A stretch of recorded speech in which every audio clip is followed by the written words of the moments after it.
When the going gets tough, think about these alternatives. Being shot at to get the story. Giving your all and still losing a life. Or having to live like a dog to make a buck.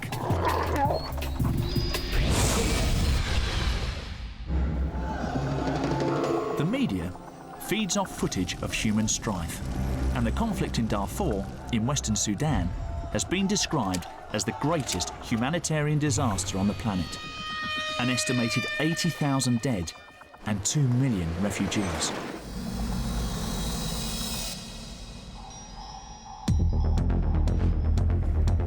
But what if it's your job to capture the tragedy and show it to the world? Phil Cox got in early by catching a ride with rebels from the Sudanese Liberation Army. Phil is a war journalist. A brave career choice for a young filmmaker.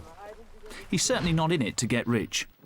If you get a story, for example, like Darfur, and you're first, then it can be quite lucrative because you'll be selling on that story around the world.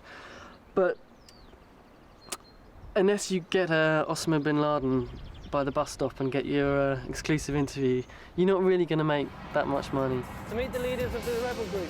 In this business, you need to build a reputation so that the networks keep buying from you and not your competitors. But reputation is worth nothing if you're dead. If I go on this news story and I step on a mine and lose my leg, is it worth it? Is this really worth it? So you do have to question yourself. Phil thanks his lucky stars that he wasn't one of the 129 journalists killed doing their job in the last year during the worst 12-month toll on record. So, how do you stay alive? Answer: you need to learn from the experts. Phil is off for a 5-day refresher course in hostile environment training. Personal security is high on the agenda. It's a good idea to get familiar with guns. So once again, what do I look like? Semi-automatic and revolver. I want to talk about semi-automatic first. You're in safe hands with hostile environment trainer Tom O'Neill, ex-Special Forces. What do I know next?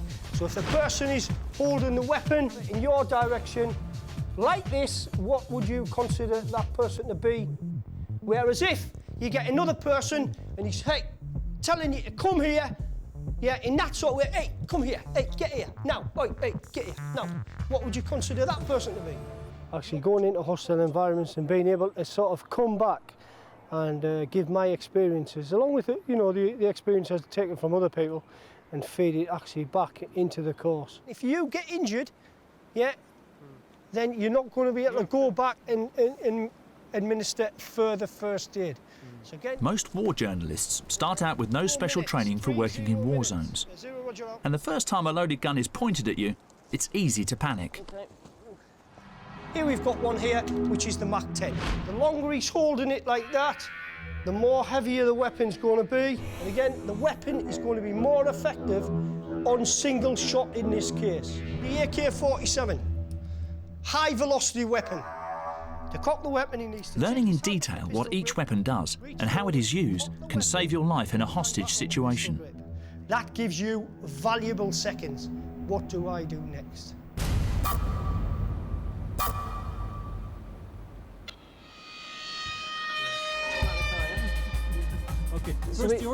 And for a journalist who is bound to only be thinking about getting the story, bulletproof gear is crucial.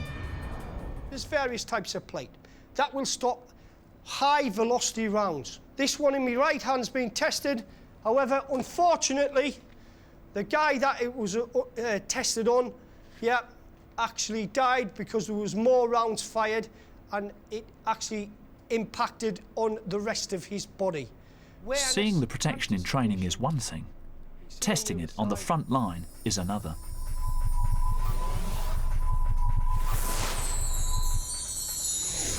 Role-play sessions are the only way to prepare for the real thing. At a checkpoint is an improvised explosive device. At the checkpoint or a suicide bomber, and then what happens next, how they deal with it. Phil knows, and he's encountered this and worse. Is it scary? Yeah, you get frightened, yeah. Yeah, I mean, when something kicks up, the first thing you do is, sort of pee your pants a bit, I laugh, which is not the best thing. It's just like a nervous reaction. It doesn't help the people beside me because they think they're with a loony. Being a war journalist isn't all death and destruction. There's a lot of hanging around, waiting for something to happen. But usually it's long periods of boredom, and that's tricky because you become complacent. Tom's frighteningly realistic simulations are designed to train journalists into a new and more alert mindset. The vehicle will be a magnet for the gunfire. So you need to get away out the vehicle. Remember, danger to you first. That's danger to you and danger to the driver, which is part of your team. This is a job that can take it out of you emotionally. Training courses can help you react usefully.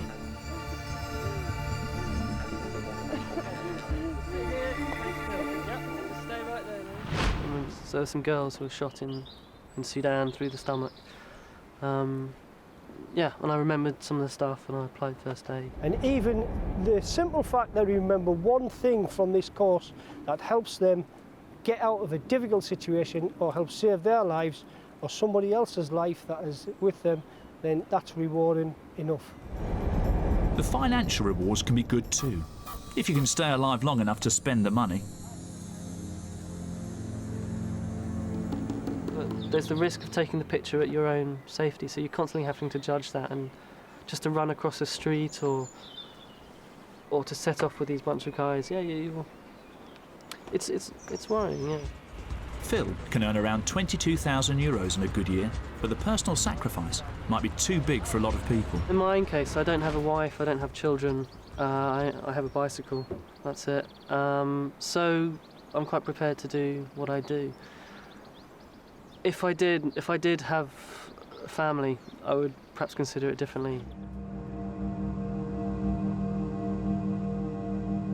It's a total commitment. But when it's your job to seek out the truth, you're paid back with a unique perspective on things.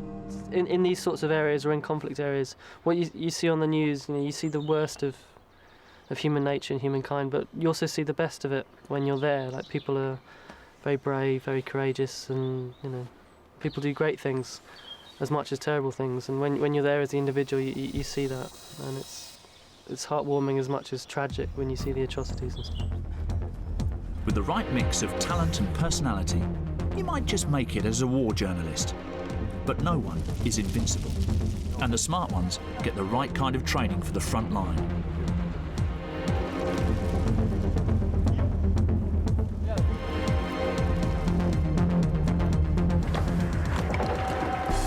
If that's not wild enough for you, try this. The man who can show you how to make like a wolf. But first, getting personal at work on a whole new level.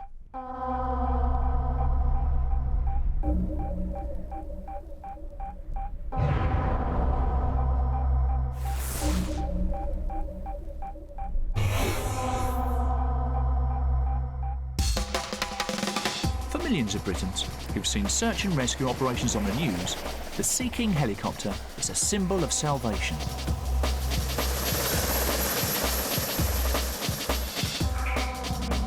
At 22 Squadron at RAF Valley in North Wales, Flight Lieutenant Lindsay Smith captains Sea Kings. She's a search and rescue pilot, and she loves it. A helicopter, you can put it in any bit of the air, heading it any way you want, at whatever speed and height that you want to achieve, and getting it into the right bit of air at the right speed, time, height and heading. That's just fantastic. Lindsay is part of a four-man crew. Ian Griffiths is the co-pilot. The winchman, Paul Simpson, and Paul Mills, navigator and winch operator, humble heroes who spend their days and nights negotiating dangerous missions over angry seas, cliff tops and mountains.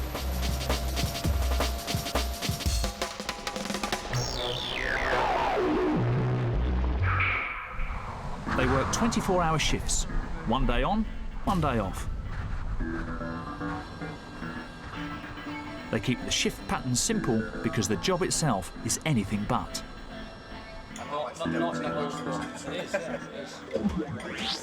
until it's put into the form of a trip. Obviously, it's not a job that's as safe as a 9 to 5 Monday to Friday, but the kind of people who do this job wouldn't want that anyway, and we do it as safely as possible. And if it gets to the point where it's not feasible to do what we're trying to achieve safely, we'll try and do it a different way. Attention to pre-flight technical detail keeps the Sea King ready to fly 365 days a year.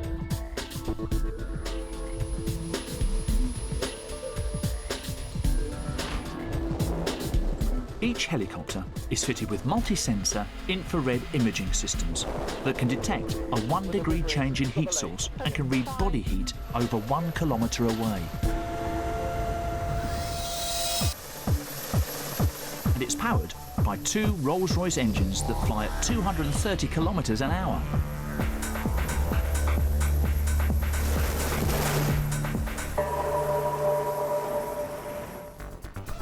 It's 450 feet. Be prepared to start your day with a 4-hour drill. That's if you're not already out rescuing fighter pilots, drifting fishermen or distressed mountaineers, as Lindsay often is.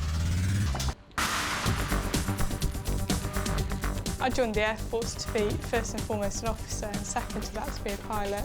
And I never expected to go out on a virtually daily basis to save lives. I expected to be flying the fast and pointy things and dropping bombs on people. Losing lives isn't part of the plan, but it does happen. The daily drill over land and sea is rigorous. But learning the procedures by rote and getting flight times down to a minimum is the only way to keep people alive. Each year, Lindsay's crew save around 200 people. Search and rescue is no charity. A pilot can earn up to €70,000 a year. Money doesn't save lives, but the training it buys does. Anybody in the Air Force really has come through a very selective process, and they would not be on the front line doing their job if they were not above average, really, because we set a very high standard, and at any excuse through any, whether it's flying or on the ground, guys will get chopped, you know, and that's just a given.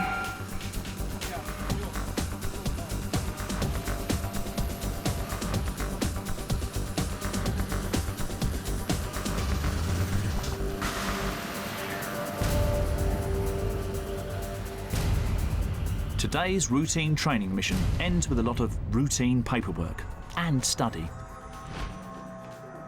Poring over medical reports keeps the team up to date with new emergency procedures. The Sea King is often a flying ambulance.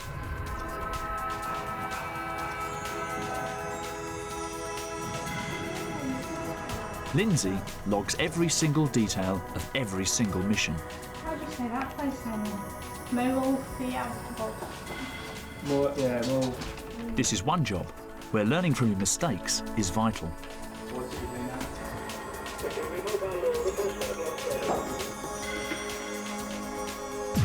Then, just as the crew get to the end of their shift, the alarm sounds, and this time it's for real. The target is located in Snowdonia in North Wales, 45 kilometres away. 42-year-old with an asthma attack in the hills.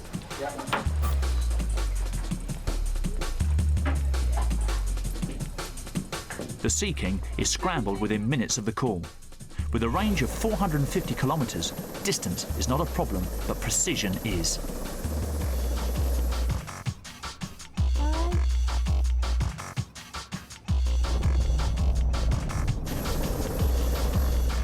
As Paul is winched down, ground crew confirm the victim, an injured hill walker, could be in a critical condition. The patient's safely on board, but he's asthmatic and fighting for his life. RAF Valley alerts the nearest hospital that the Sea King is coming in. Rescue 122 Valley Radio.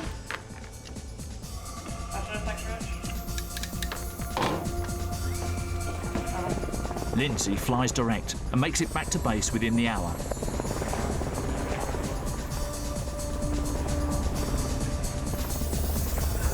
But the job's not really over until they've heard whether the injured man is okay. Things aren't looking good. We were on scene about 8 minutes after we lifted from here, and we winched him straight away. In fact, we landed at the hospital and shut down 23 minutes after we left here, so we couldn't have done any more for him. It was all as swift as it could be. He's really not very well, though, so we'll wait and see what happens. The crew can't afford to get despondent. They need to keep their spirits up and their minds clear, as another call could come in at any minute. Thanks, Em. Bye. But sadly, they hear that this time, the person they rescued has died. Anyway, I'll just get on with this. With lows like this, what keeps her at it? This is a fantastic job. I come to work and I've no idea what's going to happen from one day to the next. So each day of my working life is completely different. So I've been to Ireland, Norway, Denmark on jobs, on oil rigs, on boats, in the Falklands. It's just always completely different. Wherever you see a Sea King in the world, think of Lindsay flying high. She's reached the halfway mark of a 16-year commitment to Britain's Royal Air Force. For the time she's through, she'll have saved thousands of lives. This is one job where personal commitment is everything.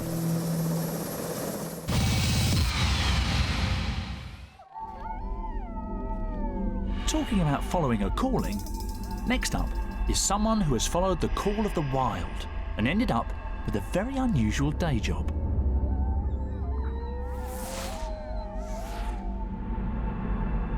There's a quiet corner of the countryside, outside Hungary's capital, Budapest,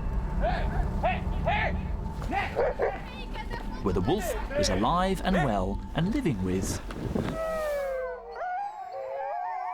this man, Zoltán Hawkeye, wolf whisperer. Lots of us can say we love animals, but Zoltán has taken it to extremes. Even as a child, I felt attracted to dogs and wolves. I think the first time I heard of wolves was in the stories and fairy tales that my grandma told me. She read me Jack London's books. Later on, I couldn't stop reading them. That's probably the reason why these animals became so dear to me. Nightmares for most children, sweet dreams for Zoltán, and now a dream business. Training wolves from birth at his 2.4-hectare sanctuary. They trust him like a canine alpha male because he never, ever lets them down.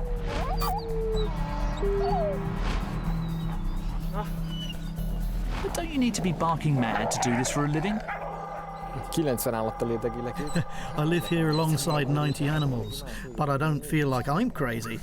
It's people who don't have animals that are crazy, right? With Zoltán, the signs were there very early on. He'd really made his mind up. Nobody could hold him back. I supported him. I think it started back at kindergarten. When they asked him, "What do you want to be when you grow up?" he didn't say a policeman, but a police dog. He absolutely wanted to be a German shepherd. A man who wanted to grow up to be a dog. That has to be a first. But Zoltán's nobody's fool. With a degree from Washington State University in the United States and a strong entrepreneurial streak, he's done very well for himself. And how many of us can say we get to do something we love for a living? 35 European brown bears, weighing up to 300 kilos each, also share his home. I wanted to be able to finance my animal protection activities for wolves and for other animals in general, and so we founded the Horatius Company. We do a job that means we can place trained and non-trained animals at the disposal of natural documentary productions or shows. The main part of the income is used for the protection of animals.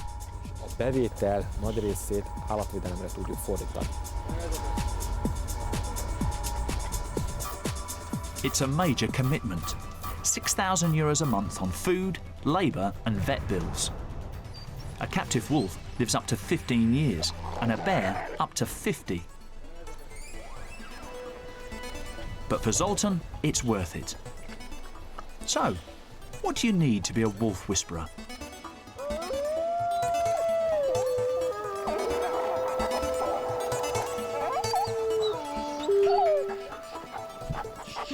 Passion you can develop. Credentials in animal behaviour and husbandry you can get hold of. But the X factor that separates the alpha males from the pack in this trade is something that can't be bought or learned. It's an instinctive ability to empathise with animals and interpret their actions. No one can translate the things a wolf has in mind. Nobody knows the thoughts of a wolf, for example when winning a fight, because wolves, as well as all the other animals, don't have the malice humans have. They don't fight because of envy or hate. They always have important reasons for it. Zoltan's on a mission to show everyone that wolves don't deserve bad press. It's very sad that wolves are still hated in some countries. In Romania, people still believe that wolves are aggressive by nature, that they attack people and eat their pets. When seeing a wolf, they only see danger. This job's not all about hiding out in the woods. Gaining support for his cause from authorities and sponsors is tough and means regular trips into the real world.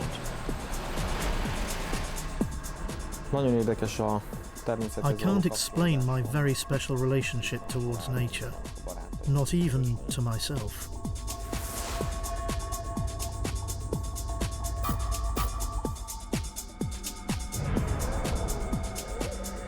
Back at the ranch, Zoltan is unfazed by 50-kilo adult wolves, even when they're behaving like very naughty children.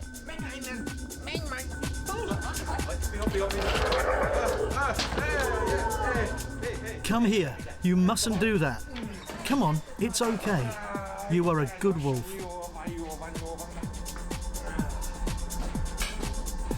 Parenting skills and a sense of humour go a long way.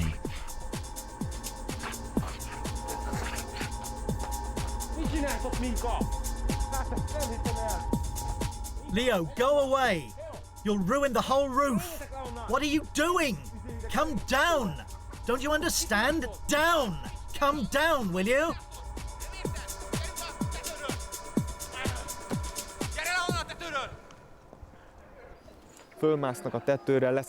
They're always climbing up on the roof, ruining everything. I haven't watched TV for a year now because they just eat the aerial. A broken aerial is a small sacrifice compared to the perks. I feel like a member of the family. I'm their alpha wolf.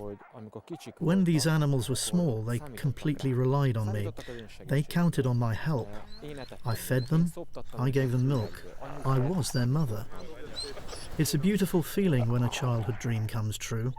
I'm only 33, and my dream of living together with a wolf is more than fulfilled. 21 wolves are with me right now. I sit here in the middle of a forest and live together with animals that love me, respect me, and trust me.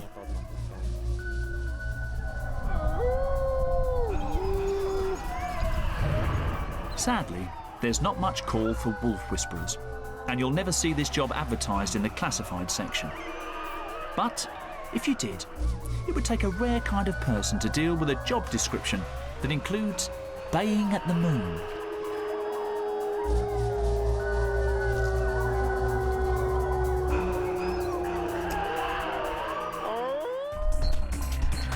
Three jobs that need the personal touch. Could you cut it as top dog? Handle the lottery of saving lives? Or turn war into headline news, even if it means paying the ultimate price?